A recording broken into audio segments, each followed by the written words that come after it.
And that's what we're going to be talking about tonight. So this is the last week of the 3 P's we've been discussing. Anybody remember them? Passion. That was the first week. Peak performance. And then tonight is purpose. So we want to talk about what it means to live purposely for God. So everybody grab your Bibles, phones, whatever. You can go to Matthew chapter 25. What was that? Matthew chapter 25. Eu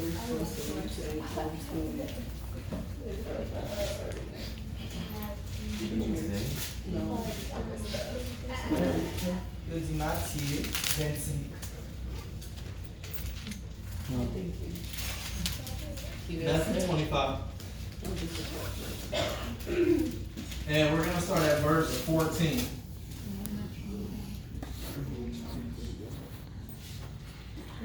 Anybody know how many chapters there are in Matthew? 28 chapters in Matthew.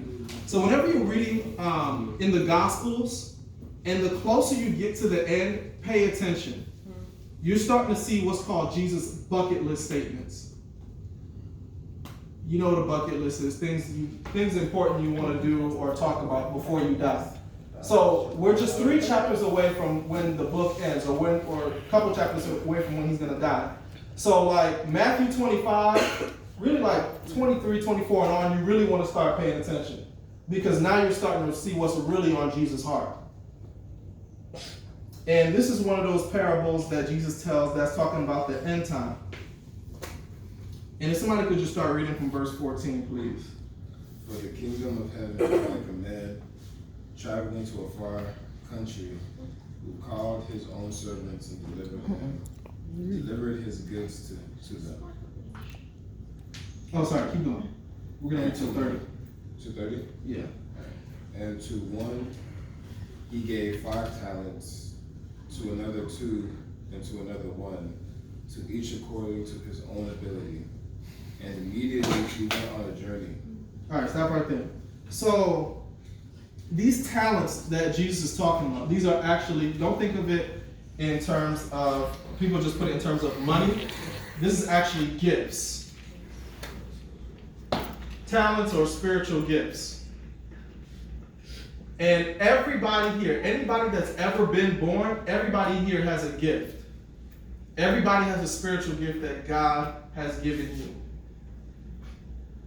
And so what we see here so far is that this man who's traveling into a far country in verse 14, that's Jesus. And he's giving out gifts. He's giving out talents.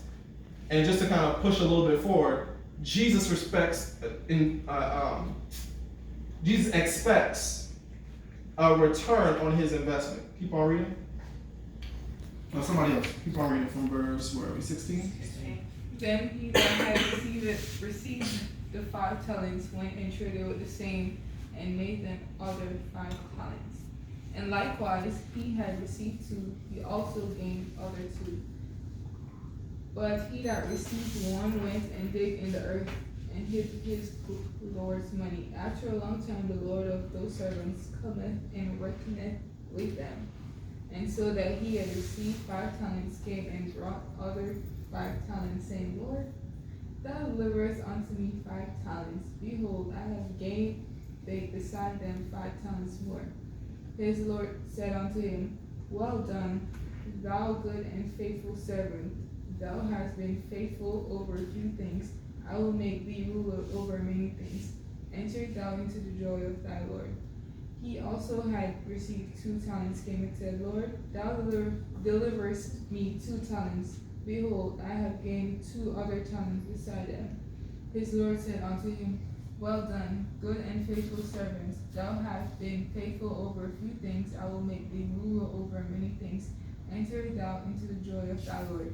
Then he which had received the 1 talent came and said, Lord, I knew thee that thou art an hard man, reaping where thou hast not sown, and gathering where thou hast not strawed. And I was afraid, and went and hid that talent in the earth. Lo, there thou hast that is thine. His Lord answered and said unto him, Thou wicked and slothful man, thou knowest knewest that I reap where I sow not, and gather where I not strawed. Thou oughtest therefore to have put my money to the exchangers, and then at my coming I should have received my own usury. Take therefore the talent from him, and give it unto him which had 10 talents. For unto everyone that had shall be given, and he shall have abundance. But from him that had not shall be taken away from that which he hath. And cast ye the profitable servant into outer darkness. There shall be weeping and gnashing of the teeth. Should I continue? No, that's good. So, the person who received 5 talents, what did he do with it? Doubled it. And then the person with 2 talents? Doubled it. What about the person who received 1? What did they do? He did not want to gamble it. He did what? I said he did not want to gamble it. Like he didn't Oh, want to take okay. a risk. I thought you said you haven't gambled with it. Where'd you come from? Alright, so yeah, he didn't do anything with it. So like I said, Jesus gives out these talents. He's given everyone spiritual gifts or talents, and he expects a return on his investment. Right? So when we look at our purpose in life, so if based on this parable, our purpose is to make a return or to develop or cultivate the gifts that Jesus has put inside each and every one of us. Make sense? Yes? Okay. Alright, so let's do this. We're gonna do our activity. Take one and pass it down.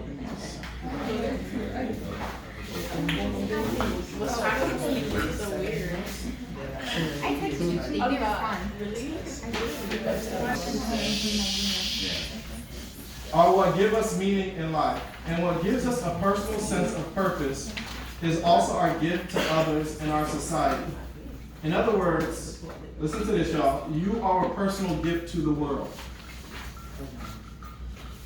On the gift tag below, write as many things you can think of that give you meaning in life, that you have a talent for, and that you have to give to others. And you have to give to others. So that last line is basically the main instruction. Write as many things you can think. You can get, actually, I know we usually try to get in groups of people like you don't know, but this exercise is done better with people you're familiar with, people you know or who know you well. Alright, so do it in no more than groups of 2 or 3. No more than 3. So we write down the gifts of the other person.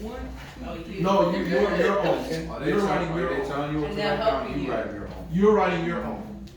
I'm just gonna be with Jenica. And whoever your partner is, try to think of things. Cause alright, so if I ask Diane, what's great about you? Like, what's your gifts? People usually don't want to talk about themselves like that. They're kind of like, it's kind of like saying, well, I'm awesome. Like who wants to do that? You know what I'm saying? So what you're gonna do is you're gonna help them.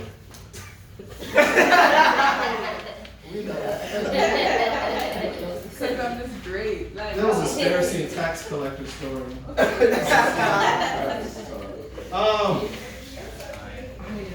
So what you're going to do for your partner is you're going to help them think of things that are good about themselves. You know what I'm saying? Like, I'll be like, yo, Marnell he's like really good with encouraging people. He got the gift of encouragement. You know what I'm saying? Like, let them know what's good about themselves. I gift of encouragement. Yes. But we're going to do this without hating. No Why she hating. putting that down? jelly is a All right. I feel like that's a gift. You can be nice to somebody and encourage them. So you guys can go ahead and get it. That's so big. That's in the neighborhood. That's just. All right. See the titles?